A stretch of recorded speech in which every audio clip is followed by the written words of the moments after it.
Alright, so for this golf lesson analysis, I've decided to use this golfer, Tom, who I worked with a few weeks ago. I know him from my CrossFit gym, so he asked me to come out to a Lico golf course and check out his swing.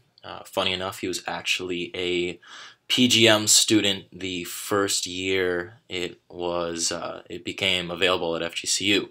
He ended up dropping it after 2 years in the program and picked up marketing, but he talked about passing his PAT, and so he has a long history of being a relatively good golfer.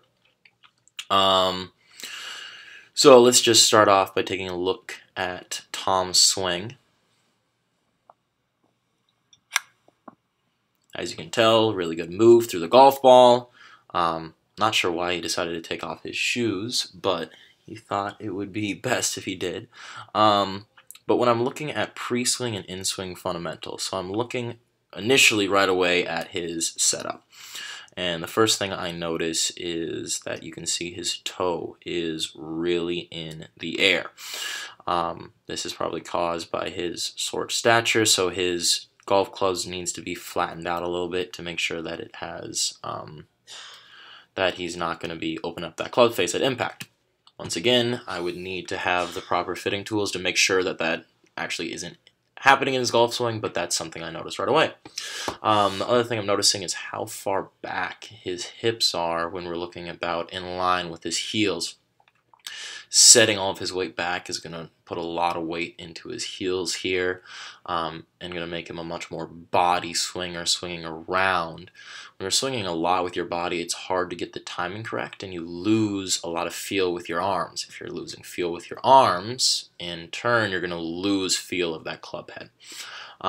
So something just in general at the address is he's a little too hunched over. I'd ask him to stand up straight and a little more over top of the golf ball. I'd like to see that shoulder not so, would like to keep it in line with the knees, but I'd like to see his hips come a little farther forward. When we're looking at in-swing fundamentals, as I slow down his backswing here, it's actually a very nice takeaway. He is slightly open in relation to his spine angle, but that's okay. He says he likes to play that fade. When he gets to the top of the swing, very neutral position, coming back down. See, that's where I think a little bit of the club fitting could really help him, because you can even tell right at this position here that he's going to hit heel first, and that's going to open up that club face and slightly shoot that ball off to the right. So when we're talking about his golf ball, which is now here, is now trailing off to the right side, that, I believe, is a cause from his takeaway in slightly being open. I told Tom that he needs to start feeling that he's standing slightly straighter up, and in relation he'd be more hunched over. That more hunched over of that spine angle being from here to more at a, I don't know what degree I would call that, but like 45-degree angle would close that club face slightly, and at impact would square it up a little bit nicer. For use of training aids, the only one I really used was this alignment stick right here, because what I was noticing is he was opening up his stance a lot. When you look at address, this is after a little while, but you can tell his feet are here, his hips are in line, but his shoulders are way off over here. And so I use this training aid, this alignment stick, to help him feel his feet, his knees, his hips, and his shoulders all in line when he is swinging the club.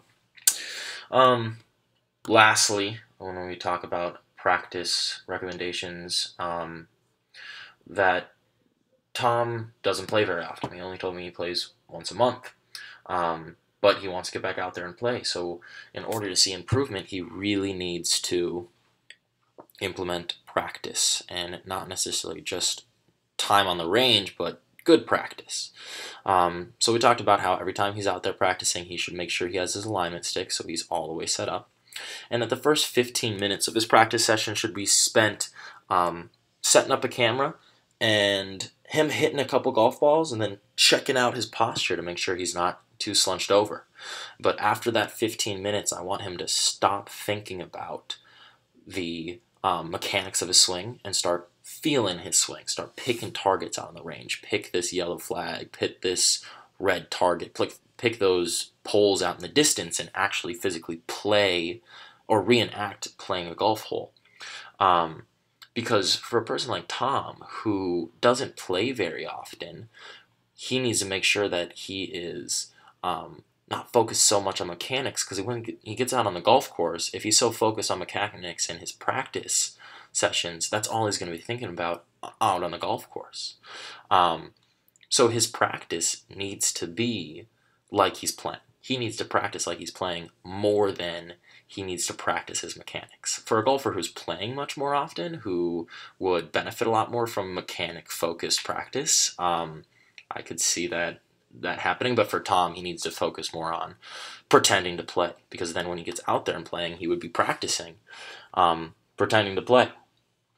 But that was Tom. Overall, he was really satisfied with his lesson, and I think we're gonna meet up next month and check in on his swing again.